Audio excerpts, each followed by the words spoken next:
Eclesiástica. Eusebio de Cesarea. Libro 2. Cap 1. De la vida de los apóstoles después de la ascensión de Cristo. 1. El primero, pues, que la suerte designó para el apostolado en sustitución de Judas el traidor fue Matías, que también había sido uno de los discípulos del Salvador, como ya queda probado.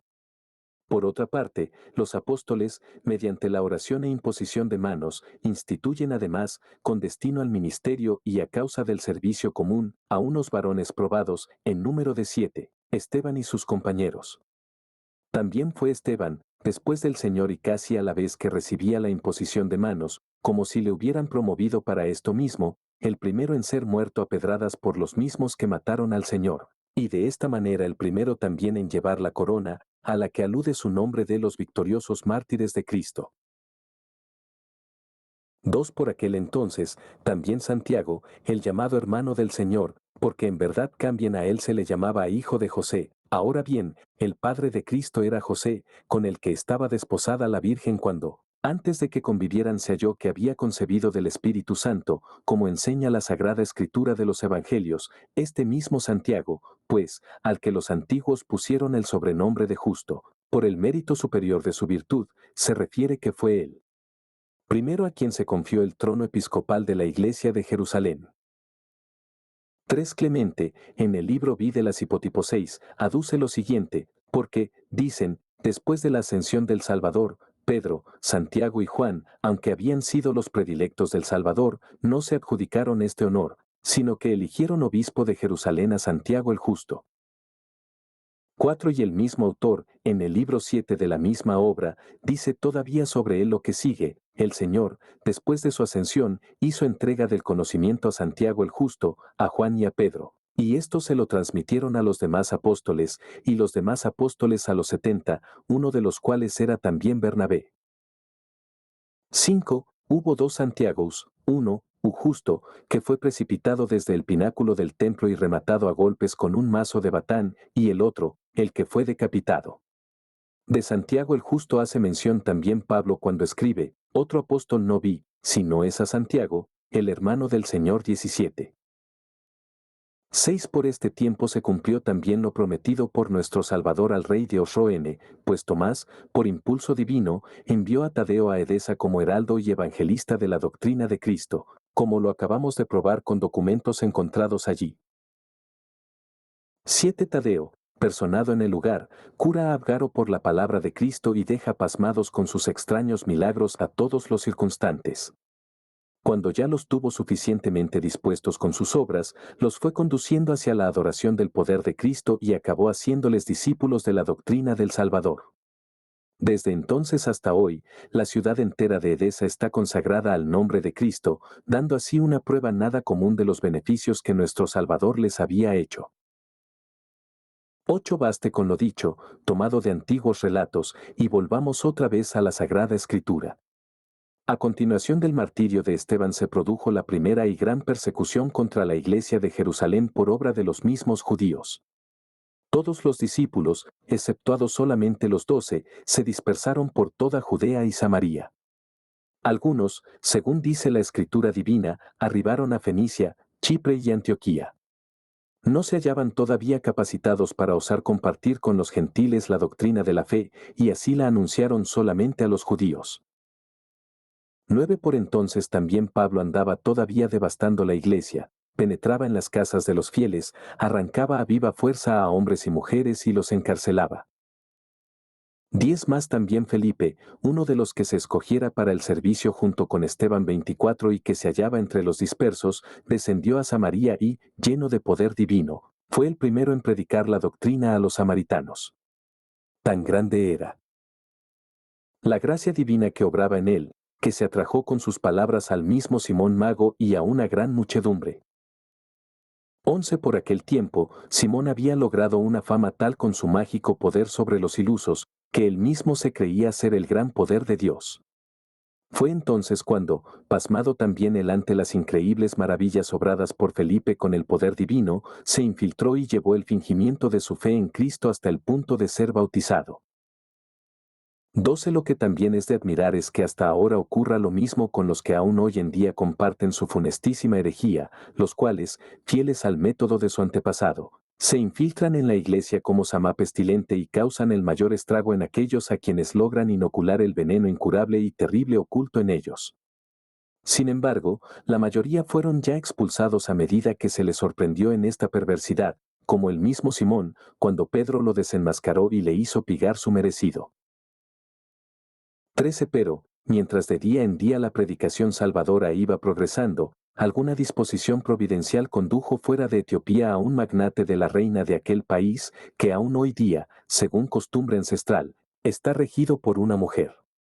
Este magnate, primero de los gentiles en tener parte en los misterios de la doctrina divina, por habérsele aparecido Felipe, y primicia de los creyentes a través del mundo, refiere un documento que, después de regresar a la tierra patria, fue el primero en anunciar la buena nueva del conocimiento del Dios de todas las cosas y la estancia vivificadora de nuestro Salvador entre los hombres, por lo que, gracias a él, se hizo realidad la profecía que dice, Etiopía se adelanta a representar sus manos a Dios.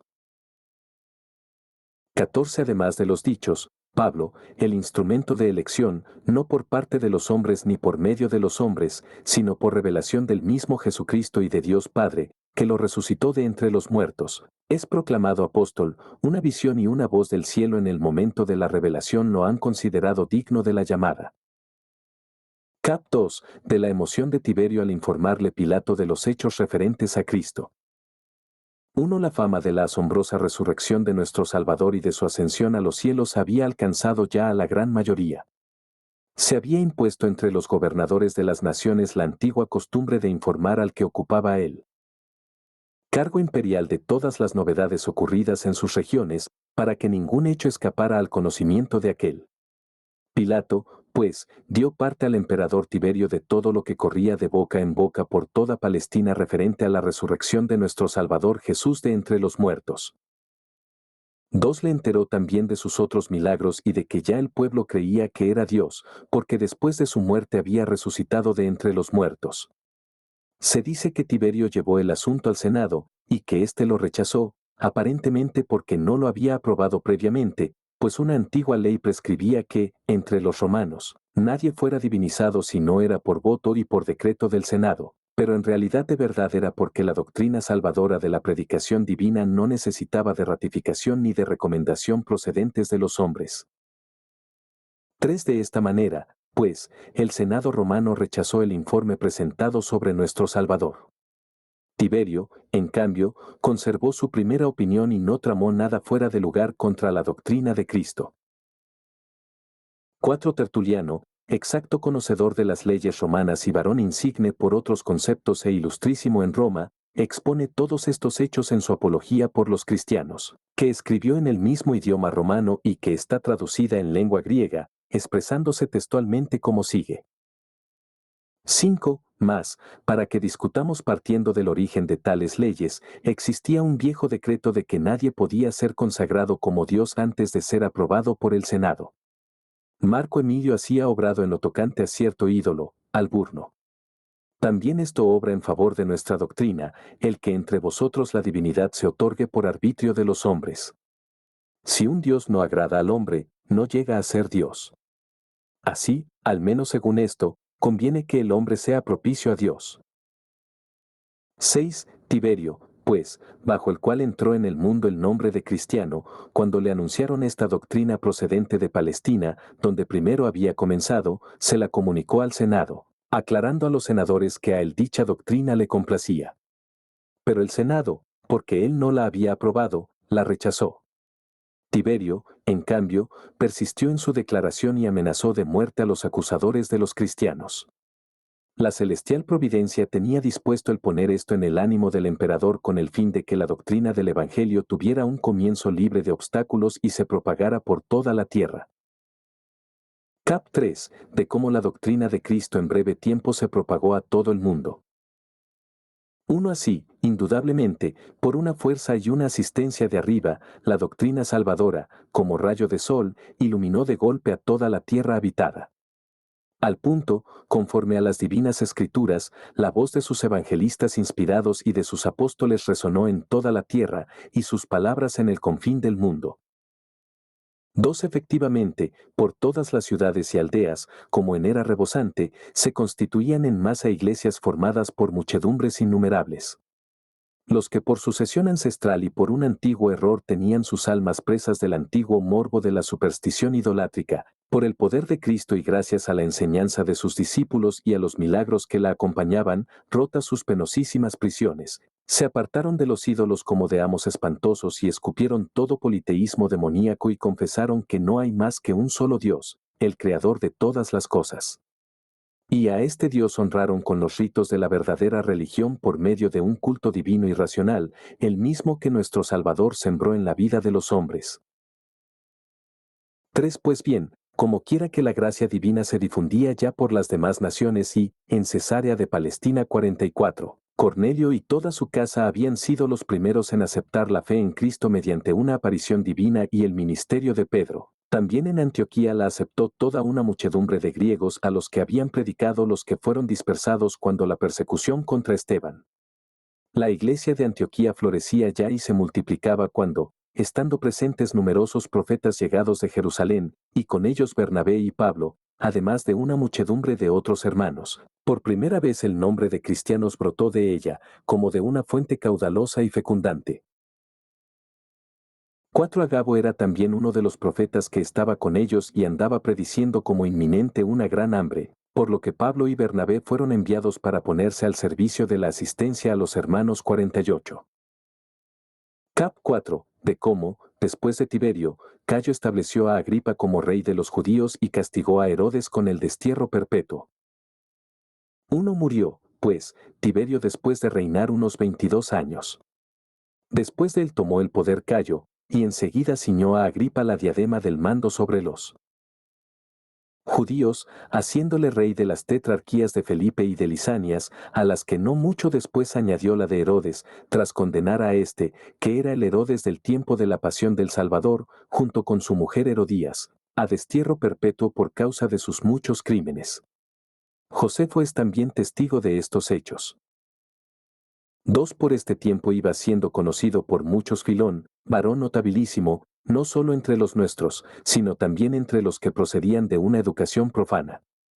Descendía de familia hebrea, pero en nada era inferior a los que en Alejandría brillaban por su autoridad. 3. La extensión y la calidad de sus trabajos en torno a las ciencias divinas patrias se evidencia en su obra, y en cuanto a su capacidad para los conocimientos filosóficos y los estudios liberales de la educación profana, nada hay que decir cuando la historia da cuenta de su celo especialísimo por el estudio de la filosofía de Platón y de Pitágoras hasta aventajar a todos sus contemporáneos. Cap 5. De cómo Filón desempeñó una embajada cerca de Cayo en favor de los judíos.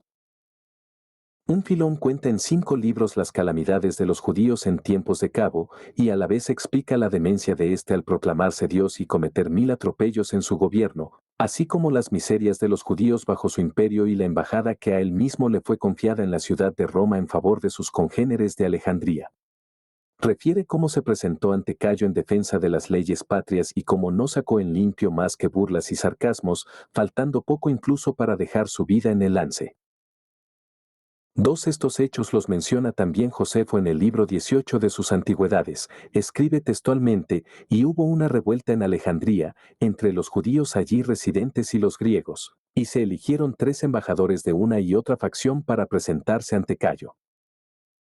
3. Uno de los embajadores alejandrinos era Apión, el cual había calumniado mucho a los judíos diciendo, entre otras cosas, que miraban con malos ojos el honrar al César, pues, mientras todos los que estaban sometidos a la soberanía de Roma construían altares y templos a Cayo y en todo lo demás le equiparaban a los dioses, solamente los judíos creían indigno honrarle con estatuas y jurar por sí nombre. 4. Muchas y graves acusaciones profirió Apión, naturalmente con la esperanza de excitar el ánimo de Cayo. Filón, que presidía la embajada de los judíos, hombre ilustre en todo, hermano del alabarca Alejandro y hábil filósofo, tenía sobrada capacidad para habérselas con las acusaciones en su discurso de defensa. 5. Pero Cayo le cortó y le ordenó marcharse lejos. Estaba irritadísimo y era claro que iba a tomar serias medidas contra ellos. Filón salió de allí ultrajado y dijo a los judíos de su séquito que había que tener ánimo, que Cayo se había enfurecido contra ellos, pero que, en realidad, estaba atentando contra Dios. 57. Hasta aquí Josefo. 6. Pero también el mismo Filón, en su obra Embajada 58, expone con todo pormenor y exactitud lo que él hizo por entonces. Dejaré de lado casi todo y referiré solamente aquello que ayude a los lectores a tener una prueba manifiesta de las desdichas que, a la vez o con poca distancia unas de otras, cayeron sobre los judíos por causa de sus crímenes contra Cristo. 7. Narra, pues, en primer lugar que, en tiempo de Tiberio, Sejano, hombre por entonces de gran ascendiente e influjo ante el emperador, tomó muy a pecho el acabar por completo con toda la raza judía en la ciudad de Roma y que, en Judea, Pilato, bajo el cual se había perpetrado el crimen contra el Salvador, había emprendido contra el templo, que aún se erguía en Jerusalén, algo que iba contra lo que está permitido a los judíos, exacerbándolos terriblemente. Cap 6. De los males que afluyeron sobre los judíos después de su avilantez contra Cristo. Uno sigue Filón narrando que, después de la muerte de Tiberio, asumió Cayo el poder y empezó a cometer mil insolencias contra muchos, pero sobre todo a perjudicar lo más posible a toda la raza judía. Mas esto mejor será saberlo brevemente por sus mismas obras, en las que escribe textualmente. 2. Tan extraordinariamente caprichoso era el carácter de Cayo para con todos, pero muy especialmente para con la raza judía, a la que tenía un odio implacable. En las otras ciudades, comenzando por Alejandría, se adueñó de las sinagogas y las llenó de imágenes y estatuas con su propia esfinge, pues el que permitía a otros levantarlas, él mismo con su poder se las erigía, y en la ciudad santa, el templo, que hasta entonces había salido intacto por considerársele digno de toda inviolabilidad, lo cambió y lo transformó en templo propio, para que se llamara Templo de Cayo, nuevo Zeus Epífano. 3. El mismo autor, en un segundo libro que escribió, titulado Sobre las virtudes, narra otras innumerables e indescriptibles calamidades ocurridas a los judíos en Alejandría por las fechas indicadas. Con él coincide también Josefo al hacer notar igualmente que los infortunios que cayeron sobre toda la raza judía tuvieron su comienzo en los tiempos de Pilato y de los crímenes contra el Salvador. 4. Pero escucha más bien lo que éste declara textualmente en el libro 2 de su Guerra de los Judíos cuando dice, enviado por Tiberio a Judea como procurador, Pilato hace entrar durante la noche en Jerusalén, encubiertas, las efigies del César, las llamadas enseñas. Al hacerse de día, esto produjo enorme conmoción entre los judíos, que, acercándose para ver, quedaron aterrorizados, sus leyes habían sido pisoteadas, ya que en modo alguno permitían que en la ciudad se levantaran imágenes. 5. Si cotejas todo esto con la escritura del Evangelio, verás que no tardaron mucho en ser alcanzados por el grito que profirieron en presencia del mismo Pilato cuando voceaban que no tenían otro rey sino solo el César. 6. Pero aún hay otra calamidad que alcanzó a los judíos y que el mismo escritor nos narra a continuación como sigue, y después de esto suscitó otra agitación cuando vació el tesoro sagrado llamado Corbán, gastándolo en la traída de aguas desde una distancia de 300 estadios. Ante esto el pueblo se enfureció y, cuando Pilato se personó en Jerusalén, le rodearon vociferando todos a una. 7. Pero él contaba de antemano con la agitación de los judíos y había hecho que se mezclaran entre ellos soldados armados, camuflados bajo trajes de paisano, con prohibición de emplear la espada, pero con orden de golpear con bastones a los gritadores. Desde su asiento dio la señal. Los judíos, heridos, muchos perecieron bajo los golpes y muchos quedaron aplastados por los demás al huir. La plebe, impresionada por el infortunio de los caídos, enmudeció. 8. El mismo autor hace saber que, además de estas, se movieron en la misma Jerusalén muchísimas otras revueltas, afirmando que desde aquel tiempo ni en la ciudad ni en toda Judea faltaron ya sediciones, guerras y malvadas maquinaciones de unos contra otros, hasta que, finalmente, les llegó el asedio de Vespasiano. Así es como la justicia divina alcanzaba a los judíos por sus crímenes contra Cristo.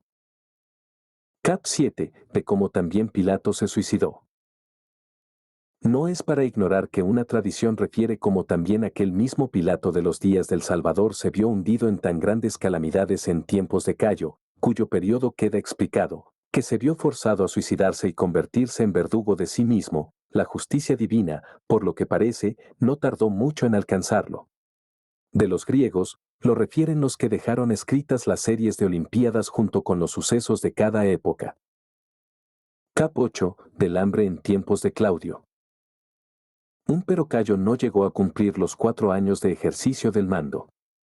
Le sucedió como emperador Claudio, bajo el cual se abatió sobre el mundo una gran hambre, y esto lo transmiten en sus historias incluso los escritores más ajenos a nuestra doctrina. Y tuvo cumplimiento la predicción del profeta Agabo, según los Hechos de los Apóstoles, de que era inminente una gran hambre sobre todo el mundo. 2 Lucas describió en los Hechos la gran hambre de los tiempos de Claudio y, después de narrar cómo los hermanos de Antioquía habían enviado socorros a los hermanos de Judea por medio de Pablo y de Bernabé, cada cual, según sus posibilidades, añade. Cap 9. Martirio del apóstol Santiago. En aquel tiempo, evidentemente el de Claudio, el rey Herodes se puso a maltratar a algunos de la iglesia. Y mató a Santiago, el hermano de Juan, con la espada. 2 Acerca de este Santiago, Clemente, en el libro 7 de sus Hipotipos 6, añade un relato digno de mención, afirmando haberlo tomado de una tradición anterior a él.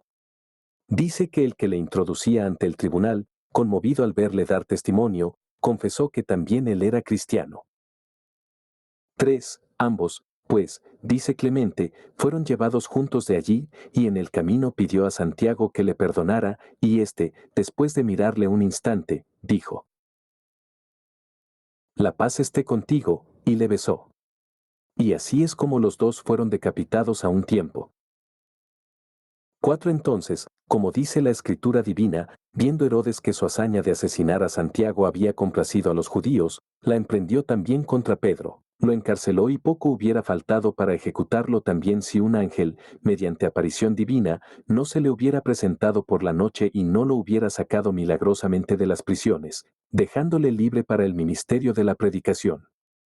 Tal fue la providencial disposición por lo que respecta a Pedro. Cap 10, de cómo Agripa, llamado también Herodes, persiguió a los apóstoles y pronto experimentó la venganza divina.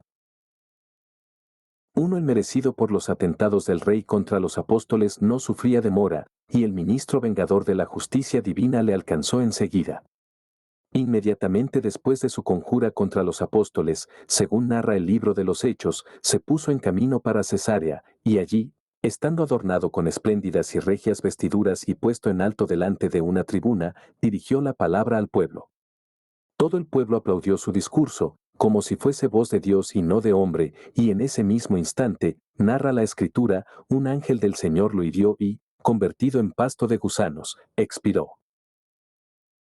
2 Más es de admirar cómo también concuerdan en este extraño suceso la escritura divina y la narración de Josefo. Es evidente que Josefo atestigua la verdad en el libro 19 de su Antigüedades, donde explica el portento con las palabras que siguen. 3. Se había cumplido el 3er año de su reinado sobre toda Judea y él se hallaba en la ciudad de Cesarea, que primeramente se llamaba Torre de Estratón. Estaba celebrando allí juegos públicos en honor del César, por cuya salud sabía el que eran esta clase de fiestas. A ellos había concurrido una muchedumbre de autoridades y dignatarios de la provincia. 4. El segundo día de la fiesta, habiéndose puesto un vestido hecho todo el de plata, de modo que resultaba un tejido admirable, entró en el teatro al rayar el día, y entonces la plata, iluminada por la irrupción de los primeros rayos del sol, reverberaba admirablemente y despedía reflejos que atemorizaban y hacían estremecerse a cuantos fijaban su vista en él.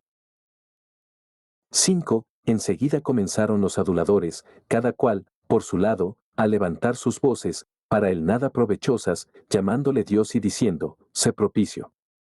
Si hasta aquí te hemos temido como a hombre, desde ahora confesamos que eres superior a la naturaleza mortal. 6. El rey no los reprendió ni trató de rechazar la impía adulación. Más de allí a poco, alzando la mirada vio a un ángel planear por encima de su cabeza, y enseguida pensó que aquel ángel era causa de males como algún tiempo lo fuera de sus bienes. La congoja oprimió su corazón. 7. Y le entró un repentino dolor de vientre, que comenzó con gran vehemencia. Clavando, pues, la mirada en sus amigos, dijo, yo, vuestro Dios, he recibido ya la orden de restituir la vida. El hado se ha apresurado a desmentir vuestras voces engañosas de hace un instante. Yo, el que vosotros llamabais inmortal, soy ya conducido a la muerte. Hay que aceptar el destino como Dios lo ha querido, porque en modo alguno hemos vivido mal, sino con larga dicha. 8. Mientras decía esto, la fuerza del dolor le iba agotando. Se le condujo, pues, con cuidado dentro del palacio. A todos fue llegando el rumor de que irremediablemente moriría dentro de poco. Mas la muchedumbre, con sus mujeres y sus hijos, pronto vino a sentarse sobre saco, según las costumbres patrias, y empezó a suplicar a Dios por el rey. Los ayes y lamentos lo llenaban todo, y el rey, acostado en el dormitorio alto, viéndolos abajo inclinados, postrados, tampoco él pudo contener las lágrimas. 9. Acabado por el dolor intestinal de unos 5 días continuos, murió a los 54 años de edad, en el séptimo de su reinado. Reinó 4 años bajo el César Cayo, gobernó la tetrarquía de Felipe durante 3 y en el cuarto recibió también la de Herodes. Reinó además 3 años bajo el imperio del César Claudio. 10. Estoy admirado de cómo Josefo, en este y en otros puntos, confirma la verdad de las escrituras divinas. Es cierto que a algunos les podía parecer que discrepan en cuanto al nombre del rey, pero el tiempo y el modo de obrar están demostrando que se trata del mismo, debiéndose el cambio de nombre a un error de escritura o a que uno solo tenía 2 nombres, como ocurre también con otros muchos. Cap 11, del impostor Teudas.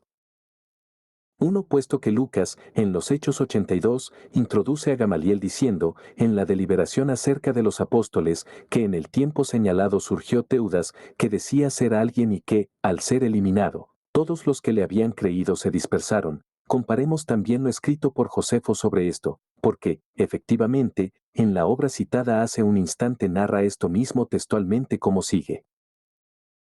2. Siendo Fado procurador de Judea, cierto impostor llamado Teudas logra persuadir a una gran muchedumbre a que tomen sus bienes y le sigan a él hacia el río Jordán, pues decía que era profeta y afirmaba que con su mandato separaría al río para hacerlo más fácilmente vadeable. A muchos engañó hablando así. 3. No les dejó Fado saborear su demencia, sino que envió contra ellos un escuadrón de caballería que cayó de improviso sobre ellos y dio muerte a muchos y capturó vivos a muchos otros. Al mismo Teudas le cogieron vivo, le cortaron la cabeza y se la llevaron a Jerusalén. A continuación de esto, Josefo menciona también el hambre que hubo en tiempos de Claudio, como sigue. Cap 12, de Helena, reina de Adiabene. 1. En este tiempo 84 ocurrió que hubo la gran hambre en Judea. Durante ella, la reina Helena gastó mucho dinero en la compra de trigo egipcio que distribuía a los necesitados.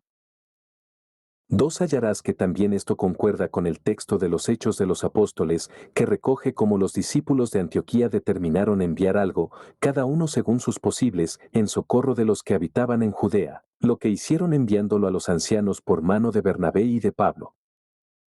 3. De esta Helena mencionada por el escritor se muestran aún hoy día espléndidas estelas en los suburbios de la actual Elia. Se decía que había sido reina del pueblo de Adiabene. Cap 13, de Simón Mago.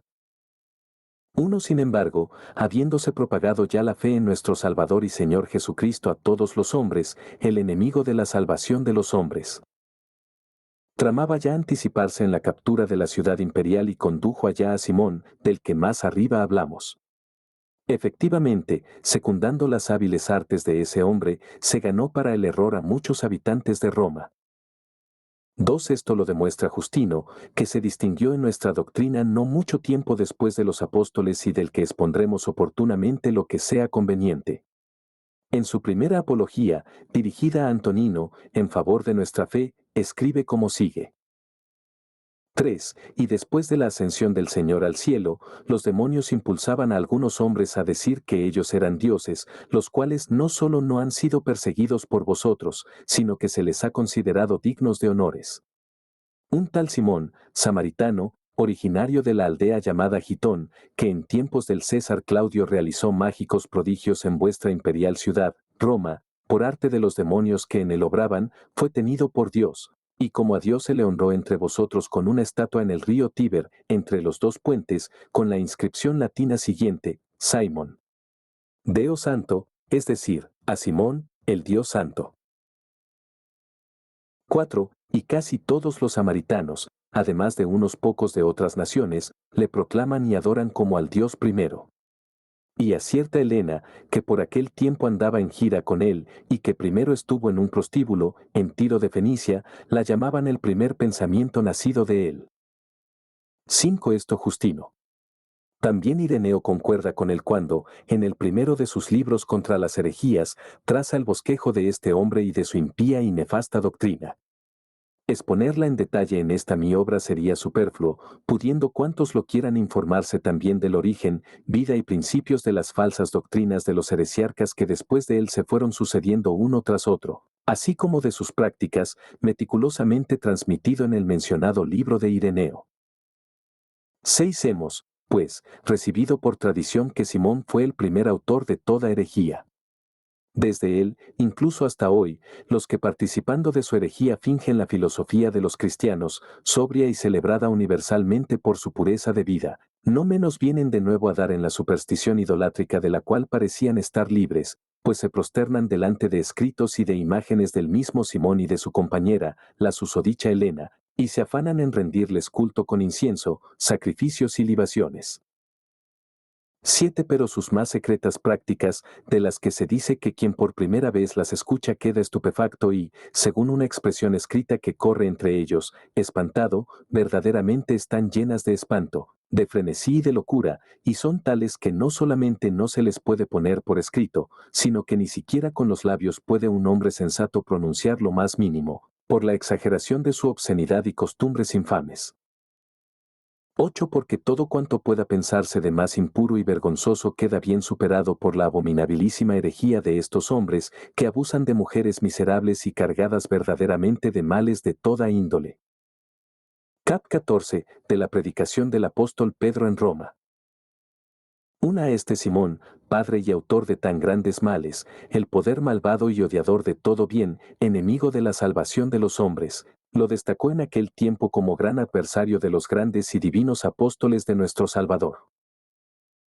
2. Sin embargo, la gracia divina y supraceleste vino en socorro de sus servidores, y con sola la aparición y presencia de estos extinguió rápidamente el fuego prendido por el maligno, y por medio de ellos humilló y abatió toda altura que se levanta contra el conocimiento de Dios. 3. Por lo cual ninguna maquinación, ni de Simón ni de ningún otro de los que por entonces vegetaban, prevaleció en aquellos mismos tiempos apostólicos, la luz de la verdad y el mismo Verbo divino, que recientemente había brillado sobre los hombres, floreciendo sobre la tierra y conviviendo con sus propios apóstoles, triunfaba de todo y lo dominaba todo. 4. Enseguida el mencionado impostor, como herido en los ojos de la mente por un ofuscamiento divino y extraordinario cuando anteriormente el apóstol Pedro había puesto al descubierto sus malvadas intenciones en Judea, emprendió un larguísimo viaje, más allá del mar, y marchó huyendo de oriente a occidente, convencido de que solamente allí le sería posible vivir según sus ideas. 5. Llegó a la ciudad de Roma, y con la gran ayuda del poder que en ella se asienta, en poco tiempo alcanzó tal éxito en su empresa, que los habitantes del lugar incluso le honraron, igual que a un dios, con la dedicación de una estatua. 6. No llegaría muy lejos esta prosperidad. Efectivamente, pisándole los talones, durante el mismo imperio de Claudio, la providencia universal, santísima y amantísima de los hombres, iba llevando de la mano hacia Roma, como contra un tan grande azote de la vida, al firme y gran apóstol Pedro, portavoz de todos los otros por causa de su virtud.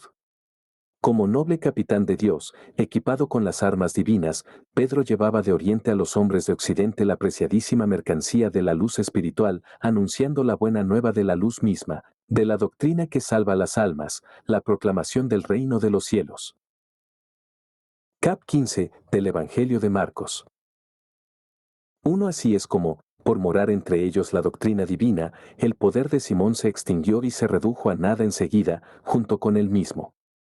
En cambio, el resplandor de la religión brilló de tal manera sobre las inteligencias de los oyentes de Pedro, que no se quedaban satisfechos con oírle una sola vez, ni con la enseñanza no escrita de la predicación divina, sino que con toda clase de exhortaciones importunaban a Marcos, de quien se dice que es el Evangelio y que era compañero de Pedro, para que les dejase también un memorial escrito de la doctrina que de viva voz se les había transmitido, y no le dejaron en paz hasta que el hombre lo tuvo acabado, y de esta manera se convirtieron en causa del texto del llamado Evangelio de Marcos.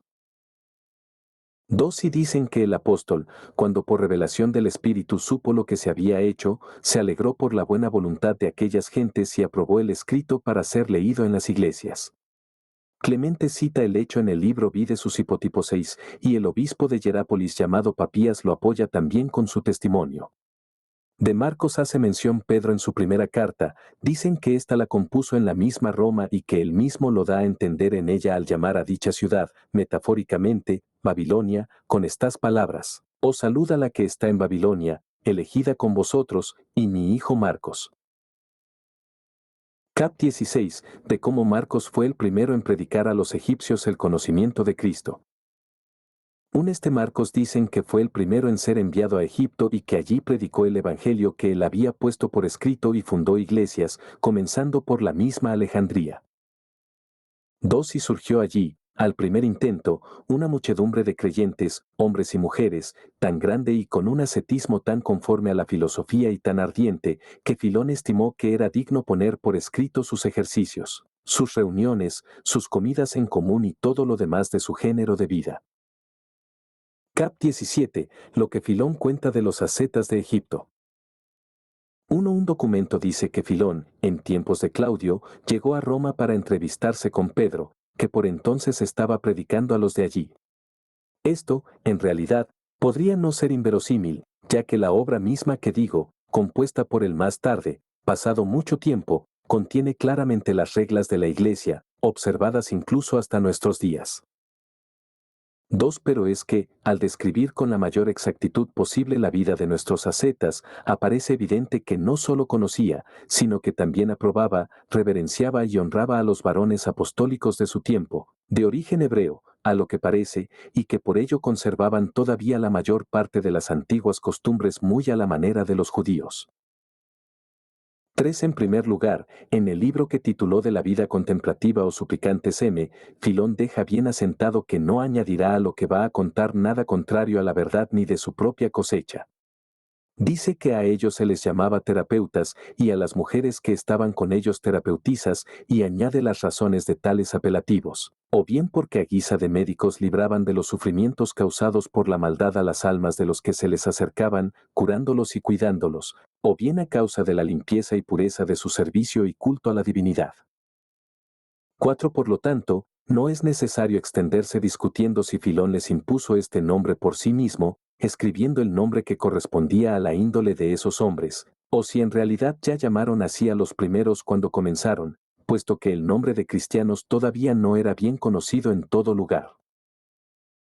5 Sin embargo, en primer lugar atestigua su apartamiento de las riquezas, afirmando que, cuando comienzan a vivir esa filosofía, ceden sus bienes a los parientes y luego, libres ya de toda preocupación por la vida, salen fuera de las murallas para hacer su vida en campos aislados y en huertos, sabedores de que el trato con gentes de diferente sentir resulta sin provecho y nocivo. En aquel entonces, según parece, los que ponían esto en ejecución se ejercitaban en emular con su fe entusiasta y ardiente la vida de los profetas. 6 Efectivamente, también en los Hechos de los Apóstoles, que están reconocidos como auténticos, se refiere que todos los discípulos de los apóstoles vendían sus posesiones y riquezas y las repartían a todos conforme a la necesidad de cada uno, de suerte que, entre ellos no había indigentes. Por lo tanto, según dice el libro, todos los que poseían campos o casas los vendían y, llevando el producto de la venta, lo depositaban a los pies de los apóstoles, de modo que pudiera repartirse a cada uno según sus necesidades. 7 Filón, después de atestiguar prácticas semejantes a estas, continúa diciendo textualmente: este género de hombres se halla en muchos lugares del mundo, pues era menester que tanto Grecia como las tierras bárbaras participaran del bien perfecto. Más donde abundan es en Egipto, en cada uno de los llamados nomos 119 y sobre todo en torno a Alejandría. 8. Los mejores de cada región son enviados en plan de colonia, como a la patria de los terapeutas, a un lugar adecuadísimo que se encuentra a orillas del lago Marella, sobre una colina baja, en las mejores condiciones por causa de su seguridad y el buen tempel del aire. Describe a continuación cómo eran sus moradas y acerca de las iglesias de la región dice lo que sigue. 9. En cada casa hay una sala sagrada, que se llama oratorio privado y monasterio, en la cual se aíslan y realizan los misterios de la vida sagrada. No introducen en ella ni bebida, ni alimentos ni nada de cuanto es necesario para el cuerpo, sino leyes, oráculos anunciados por medio de los profetas, himnos y todo aquello con que el conocimiento y la religión se acrecientan y se perfeccionan. Y después de otras cosas, dice. 10. El tiempo que va del alba al ocaso lo emplean íntegro en este ejercicio, leen las escrituras sagradas, filosofan y exponen la filosofía patria empleando la alegoría, ya que piensan que la expresión hablada es símbolo de la naturaleza oculta, que se manifiesta en alegorías. 11. Poseen también escritos de antiguos varones que fueron los fundadores de su secta y dejaron numerosos monumentos de su doctrina en forma de alegorías. Los toman por modelos e imitan su manera de pensar y obrar. 12 Tal parece ser, pues, lo que dijo el hombre que les escuchó interpretar las sagradas escrituras. Y quizás los escritos de los antiguos, que él dice que tienen, sean posiblemente los evangelios, los escritos de los apóstoles y algunas explicaciones que interpretan, como es natural, a los antiguos profetas, cuáles son las que contienen la carta a los hebreos y otras cartas de Pablo. 13 Después Filón continúa escribiendo lo que sigue sobre cómo componen para sí nuevos salmos, de suerte que no solamente se dedican a la contemplación, sino que también componen cantos e himnos a Dios, en toda clase de metros y melodías, aunque marcándoles forzosamente con números bastante graves. 14 Muchas otras cosas sobre el tema va explicando en el mismo libro, pero me ha parecido necesario enumerar aquellas por las cuales se exponen las características de la vida de la Iglesia.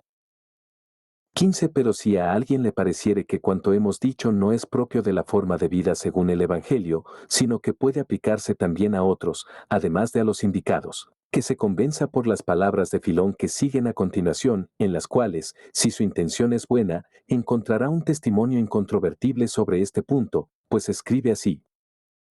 16. Comienzan por establecer como fundamento del alma la continencia, y encima edifican las demás virtudes. Ninguno de ellos tomaría alimento o bebida antes de la puesta del sol, pues juzgan que el filosofar conviene a la luz, mientras que las necesidades corporales van bien con las tinieblas. Por eso dejan el día para aquel menester y un breve espacio de la noche para éstas. 17. Algunos incluso descuidan el alimento durante 3 días, en ellos está más enraizado el amor de la ciencia. Otros de tal manera se gozan y deleitan en el banquete de la sabiduría, que tan rica y abundantemente les abastece de doctrina, que pueden resistir doble tiempo y probar apenas el alimento necesario al cabo de 6 días, por la costumbre. Estas palabras de Filón creemos que se refieren clara e indiscutiblemente a los nuestros. 18 Pero si, después de lo dicho, alguien se empeñara todavía en contradecirlo, apártesele también a éste de su incredulidad y convénzase con pruebas más claras que no se pueden hallar en cualquier parte, sino solamente en la religión cristiana según el Evangelio. 19 Dice, efectivamente, que con los hombres de que habla conviven también mujeres, la mayoría de las cuales llegan vírgenes a la vejez después de guardar la castidad, no por necesidad, como algunas sacerdotisas de entre los griegos, sino más bien por convicción voluntaria, a causa de su celo y sed de sabiduría, con la cual se afanan por vivir, sin importarles nada los placeres corporales y deseosas de tener, no hijos mortales, sino inmortales, los que solo el alma amante de Dios puede engendrar de sí misma. 20 Un poco más abajo expone aún más claramente lo que sigue, pero las interpretaciones de las Sagradas Escrituras las hacen por medio de sentidos simbólicos, en alegorías, ya que toda la legislación les parece a estos hombres semejante a un ser vivo, por cuerpo tiene las expresiones convenidas, por alma, el sentido invisible encerrado en las palabras, sentido que esta secta comenzó sobre todo a contemplar viendo reflejada, como a través del espejo de los hombres, la belleza. Extraordinaria de los conceptos. 21 Para que añadir a todo esto sus reuniones en un mismo lugar, el género de vida que llevan separadamente en el mismo lugar los hombres y las mujeres y los ejercicios que por costumbre todavía practicamos hoy nosotros, sobre todo los que acostumbramos a realizar en la fiesta de la Pasión del Salvador, abstinencias, vigilias nocturnas y aplicación a las palabras divinas. 22 Todo esto precisamente nos lo ha transmitido muy exactamente el mencionado autor en su propia obra, con el mismo carácter con que se viene observando hasta hoy entre nosotros solos. Describe las vigilias completas de la gran fiesta, los ejercicios que en ella tienen lugar y los himnos que acostumbramos a decir, y cómo, mientras uno va salmodiando con ritmo y ordenadamente, los demás escuchan en silencio y repiten con él solamente el estribillo de los himnos 134, y como también en los días señalados se acuestan sobre lechos de paja y no prueban el vino en absoluto, como escribe textualmente, ni carne siquiera, antes bien tienen por única bebida el agua y por condimento del pan sale y sopo. 23 Además de lo dicho, describe el orden de precedencia de aquellos a quienes están confiados los oficios eclesiásticos públicos, el servicio y las presidencias del episcopado, que están por encima de todas. Quien desee un conocimiento exacto de todo esto puede conseguirlo en la mencionada obra de dicho autor. 24 Y que Filón escribió esto después de aceptar a los primeros heraldos de la doctrina evangélica y de las costumbres que desde el principio transmitieron los apóstoles, es cosa evidente para todos. Cap 18 Obras de Filón que han llegado hasta nosotros. Un rico en lenguaje, de amplios pensamientos, sublime y elevado en la contemplación de las divinas escrituras, Filón hizo de las palabras sagradas una exposición variada y multiforme. Primeramente, en orden concatenado y seguido, expuso detalladamente las dificultades del contenido del Génesis en los libros que tituló Alegorías de las Leyes Sagradas 139, y luego, parcialmente, distinguiendo, suprimiendo y haciendo concordar capítulos de las Escrituras puestos en tela de juicio, en los mismos a que aplicó el título de Problemas y Soluciones sobre el Génesis y sobre el Éxodo, respectivamente. 2 Tiene, además de estos, algunos estudios de ciertos problemas particularmente trabajados, como son, 2 libros sobre la agricultura, y otros 2 sobre la embriaguez y algunos otros que llevan títulos diversos y apropiados, tales como sobre las cosas que el sobrio entendimiento desea y abomina, sobre la confusión de las lenguas, sobre la fuga y la invención, sobre la agrupación para la instrucción, sobre quién es el heredero de las cosas divinas o sobre la división en partes iguales y desiguales, y también sobre las 3 virtudes que Moisés describió junto con otras. 3 Está además la obra sobre los cambios de nombres y el porqué de esos cambios, en la cual dice que tenía compuestos también los libros y 2 sobre los testamentos. 4 Es también suya la obra sobre la emigración y vida del sabio perfecto según la justicia o sobre las leyes no escritas, y también sobre los gigantes o de cómo la divinidad no cambia, así como los libros IV de la obra de cómo, según Moisés, es Dios quien envía los sueños. Estas son las obras que han llegado hasta nosotros de las que tratan sobre el Génesis. 5 En cuanto al Éxodo, conocemos de él lo siguiente, los libros IV de problemas y soluciones, las obras sobre el tabernáculo, sobre el decálogo y los libros I4 sobre las leyes que en especial se refieren a los capítulos principales del decálogo, sobre los animales para los sacrificios y especies de sacrificios y sobre los premios para los buenos y castigos y maldiciones para los malos que están en la ley. 6 Además de todas estas, se dan como suyas obras de un solo libro, como son, sobre la providencia, el tratado que compuso sobre los judíos, el político y aún el Alejandro o de cómo los animales irracionales tienen razón, y demás de cómo todo hombre malo es esclavo, al que sigue otra obra, de cómo todo hombre bueno es libre. 7 Después de estas, tiene compuesta la obra de la vida contemplativa o suplicantes, de la que hemos citado los pasajes acerca de la vida de los varones apostólicos, y las interpretaciones de los nombres hebreos que hay en la ley y en los profetas se dice que son también obra suya. 8 Llegó Filón a Roma en tiempos de Cayo, y se dice que sus escritos sobre la teofobia de Cayo, que él tituló, con su punta de ironía, sobre las virtudes, los expuso delante del Senado romano en pleno, en tiempos de Claudio, de suerte que sus obras fueron muy admiradas y se las consideró dignas de ser colocadas en las bibliotecas. 9 Por este tiempo, Pablo realizaba su periplo desde Jerusalén hasta el Ilírico, Claudio expulsaba de Roma a los judíos y Aquila y Priscila, arrojados de Roma con los demás judíos, desembarcaban en Asia y convivían allí con el apóstol Pablo, que consolidaba los fundamentos recién puestos por el de aquellas iglesias. Quien nos enseña todo esto es también la Sagrada Escritura de los Hechos.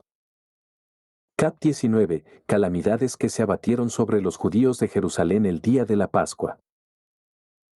Todavía regía Claudio el imperio cuando ocurrió que, en la fiesta de la Pascua, se produjo en Jerusalén un levantamiento y una confusión tales que solamente de los judíos, que se apretujaban con toda su fuerza en las salidas del templo, perecieron 30.000, aplastados unos por otros, convirtiéndose la fiesta en duelo para toda la nación y en llanto para cada familia.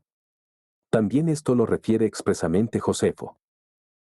2. Claudio estableció como rey de los judíos a Agripa, hijo de Agripa, y envió a Félix como procurador de toda la región de Samaria, de Galilea y, además, de la llamada Perea.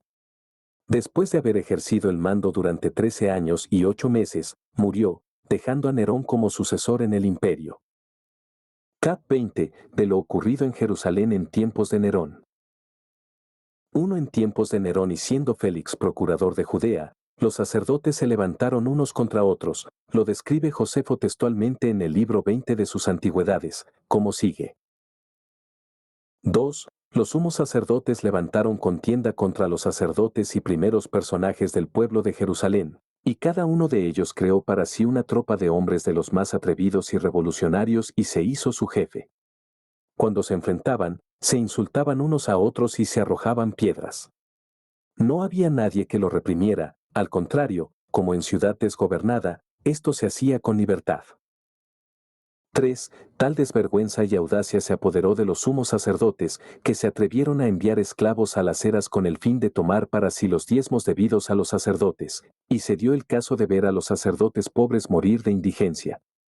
Así es como la fuerza de los facciosos prevalecía sobre toda justicia. 4. Refiere también el mismo escritor que por aquel tiempo surgió en Jerusalén cierta especie de ladrones que, según dice él, en pleno día y en medio de la ciudad asesinaban a quien topase con ellos. 5. Sobre todo en los días de fiesta, se mezclaban con la muchedumbre llevando dagas escondidas bajo los vestidos y con ellas acuchillaban a sus contrarios.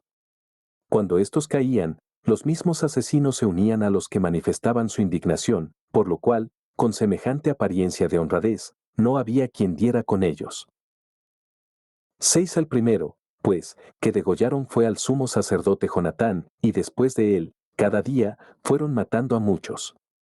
El miedo era más terrible que las calamidades, pues todo el mundo esperaba la muerte en cada momento, igual que en una guerra. Cap 21, del egipcio al que también los Hechos de los Apóstoles mencionan. Una continuación de lo anterior, añade tras otros detalles, con una plaga peor que esto perjudicó a los judíos el pseudo profeta egipcio. En efecto, llegó este al país como hechicero y con aires de profeta. Logró reunir unos 30.000 ilusos y los condujo desde el desierto hasta el monte llamado de los Olivos, desde donde le sería posible entrar por la fuerza en Jerusalén y someter la guarnición romana y al pueblo, utilizando despóticamente las fuerzas que le habían acompañado. 2. Pero Félix se anticipó a su ataque saliéndole al paso con los soldados romanos, y todo el pueblo contribuyó a la defensa, de manera que, entablado el combate, el egipcio se dio a la fuga con algunos pocos, mientras la mayor parte de los que con él estaban perecieron o fueron hechos prisioneros. 3. Esto lo escribe Josefo en el libro 2 de sus historias. Con todo, bueno será relacionar lo que en ello se menciona sobre el egipcio con lo que se dice en los Hechos de los Apóstoles, en el pasaje donde el tribuno militar de Jerusalén le decía a Pablo en tiempos de Félix, cuando el populacho judío se había vuelto contra él, entonces ¿no eres tú el egipcio que hace algunos días levantó una sedición y llevó al desierto los 4.000 sicarios? Esto sucedió en tiempos de Félix. Cap 22, de cómo Pablo, enviado preso desde Judea a Roma, pronunció su defensa y fue absuelto de toda acusación. Como sucesor de este, Nerón envió a Festo. Fue en su tiempo cuando Pablo sostuvo sus derechos y fue enviado preso a Roma. Con él estaba Aristarco, al que en algún lugar de sus cartas llama con toda naturalidad compañero de cautividad. Y Lucas, el que puso por escrito los hechos de los apóstoles, termina su narración con estos acontecimientos, indicando que Pablo pasó en Roma 2 años enteros en libertad provisional y que predicó la palabra de Dios sin ningún obstáculo. 168. 2 es, pues, tradición que el apóstol, después de haber entonces pronunciado su defensa, partió de nuevo para ejercer el ministerio de la predicación y que, habiendo vuelto por segunda vez a la misma ciudad, consumó su vida con el martirio en tiempos del mismo emperador. Estando preso, compuso la segunda carta a Timoteo y alude a la vez a su primera defensa y a su fin inminente. 3. Pero escucha más bien su propio testimonio. En mi primera defensa, dice, ninguno me ayudó, antes bien, todos me abandonaron, no se les tenga en cuenta. Pero el Señor me ayudó y me infundió fuerzas para que por mí fuese cumplida la predicación y todas las naciones la oyesen, y fui librado de las fauces del león.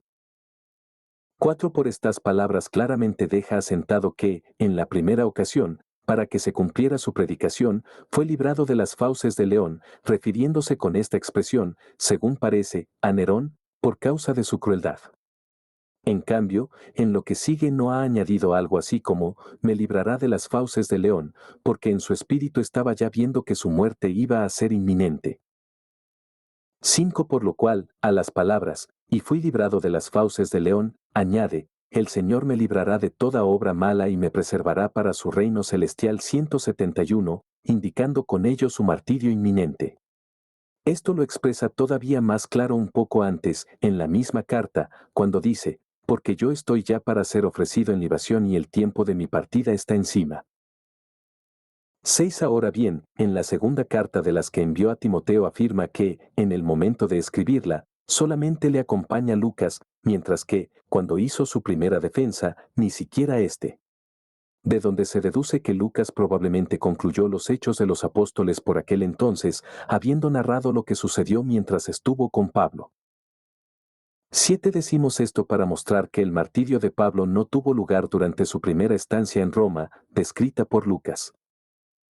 8. Es probable que Nerón, al menos al comienzo, estuviera más propicio y que aceptara más fácilmente la defensa de Pablo en favor de su doctrina, pero después que avanzó en sus audacias criminales, acometió a los apóstoles lo mismo que a los demás. Cap 23. De cómo Santiago, el llamado hermano del Señor, sufrió el martirio. 1. Al apelar Pablo al César y ser enviado por Festo a la ciudad de Roma. 176, los judíos, frustrada la esperanza que les indujo a tenderle acechanzas. 177, se volvieron contra Santiago, el hermano del Señor, al que los apóstoles habían confiado el trono episcopal de Jerusalén. Lo que sigue es lo que osaron hacer también contra él. 2. Lo condujeron ahí medio, y delante de todo el pueblo le pedían que renegase de la fe de Cristo. Pero cuando él, contra el parecer de todos, con voz libre y hablando más abiertamente de lo que esperaban, delante de toda la muchedumbre se puso a confesar que nuestro Salvador y Señor Jesús era Hijo de Dios, ya no fueron capaces de soportar más el testimonio de este hombre, justamente porque se le consideraba el más justo entre todos por la cima de sabiduría y piedad a que había llegado en su vida, y lo mataron, aprovechando oportunamente la falta de gobierno, pues habiendo muerto en Judea por aquel entonces Festo, la administración del país quedó sin jefe y sin control. 3. El modo como tuvo lugar la muerte de Santiago ya lo han dejado claro las palabras citadas de Clemente, que cuenta cómo lo arrojaron desde el pináculo del templo y lo apalearon hasta matarlo. Pero quien narra con mayor exactitud todo lo que a él se refiere es Hegesipo, que pertenece a la primera generación sucesora de los apóstoles y que, en el libro V de sus memorias, dice así. 4. Sucesor en la dirección de la Iglesia es, junto con los apóstoles, Santiago, el hermano del Señor. Todos le dan el sobrenombre de justo, desde los tiempos del Señor hasta los nuestros, pues eran muchos los que se llamaban Santiago. 5. Pero solo este fue santo desde el vientre de su madre. No bebió vino ni bebida fermentada, ni comió carne, sobre su cabeza no pasó tijera ni navaja y tampoco se ungió con aceite ni usó del baño. 185. 6. Solo a él estaba permitido entrar en el santuario, pues no vestía de lana, sino de lino. Y solo él penetraba en el templo, y allí se le encontraba arrodillado y pidiendo perdón por su pueblo, tanto que sus rodillas se encallecieron como las de un camello, por estar siempre de rodillas adorando a Dios y pidiendo perdón para el pueblo. 7. Por su eminente rectitud se le llamaba el justo y oblías, que en griego quiere decir protección del pueblo y justicia, como declaran los profetas acerca de él.